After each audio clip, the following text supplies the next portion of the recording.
The world is unraveling. It is August 1941, and the Nazi war machine has thundered into the Soviet Union.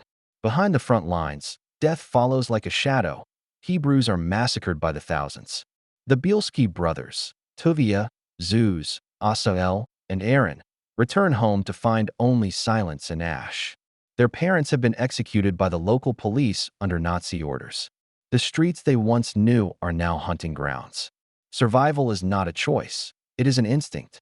Fleeing into the dense Naliboki Forest, the brothers vow vengeance. But revenge without power is meaningless. They are fugitives without weapons, without food, and with the weight of grief pressing upon them. But they have one advantage. The forest is their childhood playground. Every tree, every stream is familiar. It is here they will fight. Tuvia, the eldest, is the reluctant leader, guiding them with strategy and patience. He knows they cannot take on the Germans head-on. But Zeus, boiling with fury, wants immediate retribution. Their first act of defiance is personal. Tuvia hunts down and kills the local police chief who murdered their parents. С работы выгонят. Ну да, работа та-то лично, тебе вон... Yet vengeance does not fill an empty stomach. Soon, the brothers stumble upon other escapees, frightened Hebrews who have lost everything. They look to the Bielskis for guidance. At first, Zeus resents them. They are too many, too weak, a burden that will slow them down. But Tuvia sees something else, a purpose beyond revenge. What begins as a small group swells into a growing community: women, children, the elderly. A hidden village is built, its people clinging to life through stolen food and quiet resilience. Tuvia believes in calculated survival, striking only when necessary. But Zeus disagrees. The more we wait, the more they kill, he argues. When he learns that his wife and child have been murdered in a death camp, his grief turns to rage.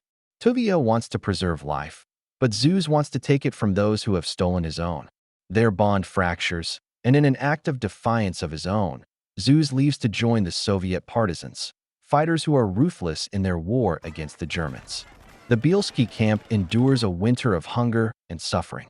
Sickness creeps through their people. Some lose faith. The elements are as much an enemy as the Germans. But even in darkness, light emerges. Asael, the younger brother, falls in love with Chaya, a fellow survivor, and they marry in the midst of the war. Their love is an act of defiance in itself. But war does not wait for love. A traitor from a nearby village betrays them, revealing their camp's location to the Germans. When the attack comes, it is swift and merciless. Airstrikes rain fire upon them. The survivors scatter, slipping through the trees like ghosts. But the weight of the war presses closer. The Germans will not stop until they are wiped out. Tuvia, weary but unbroken, faces a grim truth. His strategy of restraint may not be enough. The Soviet partisans, once allies, turn their backs on the Hebrew fighters, refusing to help them. They are alone. The final blow comes when a German armored unit corners them at the edge of a vast, impassable marsh. The only way forward is through the freezing, murky waters, and they push forward, refusing to be buried in history's grave. Then, gunfire. The Germans have caught up. Everybody down! Get down!